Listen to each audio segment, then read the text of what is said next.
Vendredi 1er septembre 2023, Marie et femme, ensemble à la croix. nous sommes reconnaissants envers Dieu de nous permettre de partager avec vous ces moments précieux sur votre chaîne L'Aventure dans la Parole. Alors qu'une semaine s'achève encore, nous prions que Dieu bénisse l'influence de sa parole dans nos cœurs, afin que ce que nous avons appris reste gravé dans nos cœurs. Et si les contenus que nous vous proposons vous font du bien, nous vous invitons à participer avec nous. Cliquez sur le pouce, abonnez-vous si ce n'est pas encore fait. Laissez-nous un commentaire et surtout partagez le lien avec tous vos contacts.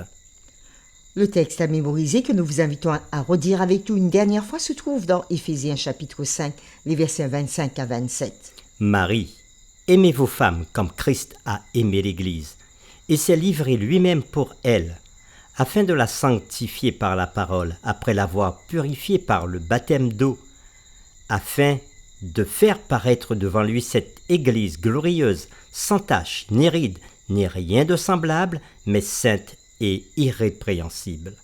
Nous vous invitons à le redire une dernière fois avec nous, Éphésiens chapitre 5, les versets 25 à 27.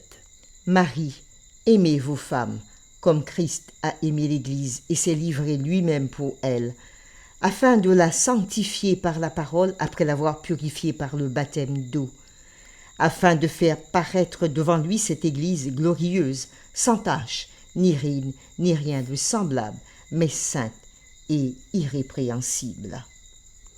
Quel lien Paul fait-il entre Marie et femme et l'Église ? De quelle façon une famille chrétienne peut-elle garder son unité ?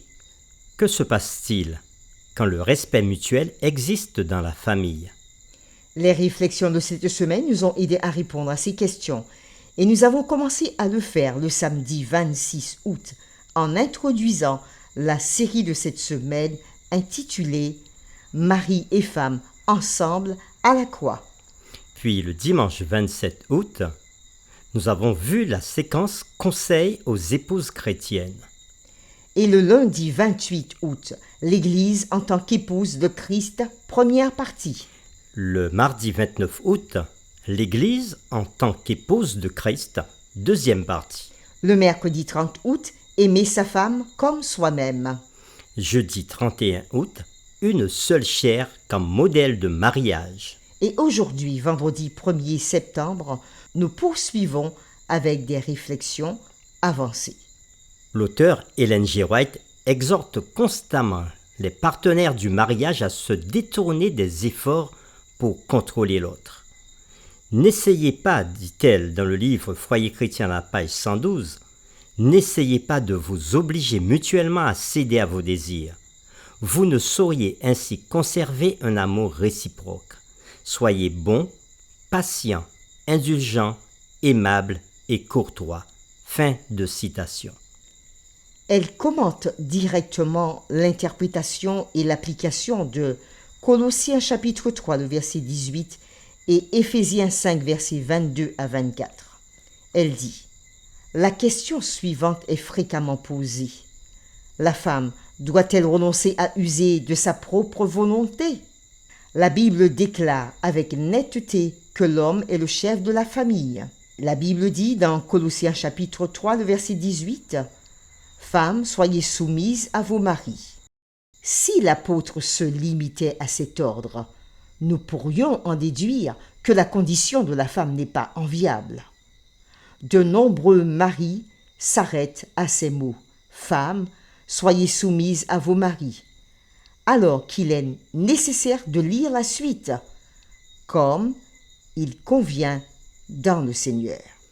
Ce qui est demandé à la femme est qu'elle cherche à chaque instant à craindre Dieu et à le glorifier.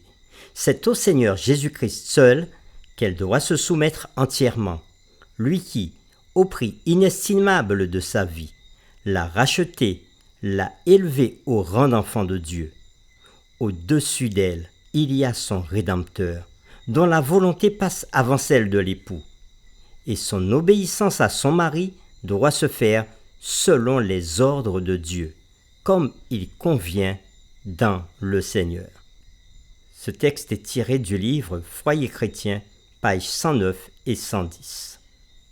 Les séquences de cette semaine se sont centrées sur 3 grands thèmes. Le premier, le thème de l'unité de Paul qui s'est poursuivi avec la famille chrétienne, comme le révèle la relation entre le mari et la femme.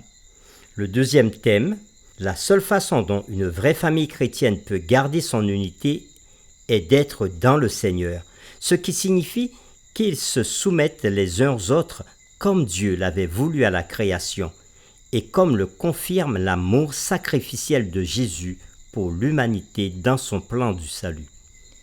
Troisième thème, une famille qui est vraiment dans le Seigneur ne connaîtrait pas de relations abusives comme l'adultère ou la violence, parce que le mari et la femme apprendraient à se respecter et à s'aimer mutuellement dans le Seigneur.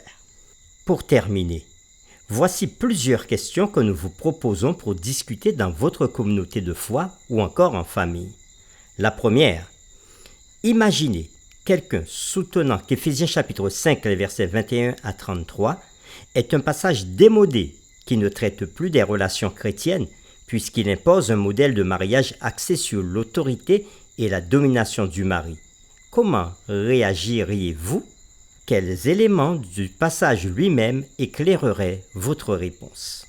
Deuxième question, que peut avoir à offrir le conseil de Paul qu'il donne toujours dans Éphésiens chapitre 5, les versets 21 à 33 que nous avons considérés, à ceux qui se trouvent dans des relations conjugales difficiles et compliquées? Troisième question. Certains chrétiens soutiennent que l'histoire de la création dans Genèse 1 et 2 est une simple métaphore et qu'elle ne dépeint pas ce qui se serait réellement passé, c'est-à-dire des milliards d'années d'évolution. Que nous enseigne l'utilisation de l'histoire par Paul sur la façon dont il l'a prise littéralement? Quatrième question, attardez-vous davantage sur le thème de une seule chair. Comment cela nous aide-t-il à mieux comprendre le caractère sacré du mariage et pourquoi les couples mariés doivent faire tout leur possible pour protéger ce caractère sacré? La série numéro 10, Mari et femme ensemble à la croix, est terminée. Nous vous donnons rendez-vous pour une nouvelle série, la série numéro 11 intitulée Pratiquer la loyauté suprême à Christ. Nous vous invitons à vous joindre à nous dans cette prière. Notre Père qui es aux cieux, que ton nom soit sanctifié, que ton règne vienne et que ta volonté soit faite dans nos vies. Oui, que ta volonté soit faite dans nos foyers, que ta volonté soit faite en chacun d'entre nous.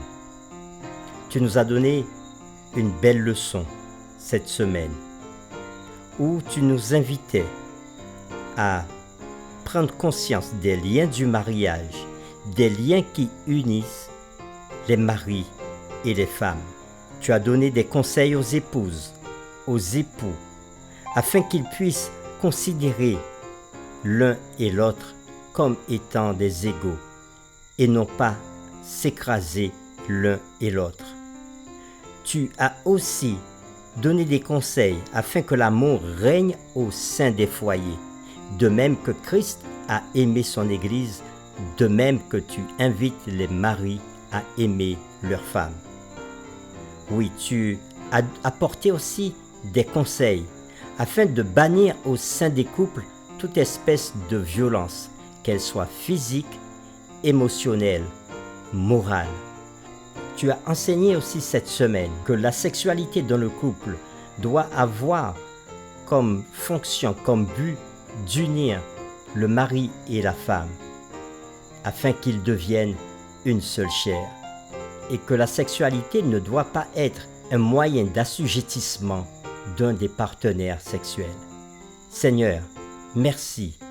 Merci encore pour tous ces conseils que tu donnes pour que les foyers aillent mieux dans ce monde et que, au sein de la chrétienté, les couples puissent avancer et montrer à travers leur vécu la lumière. Merci de diriger ton peuple. Nous t'avons prié au nom de Jésus. Amen.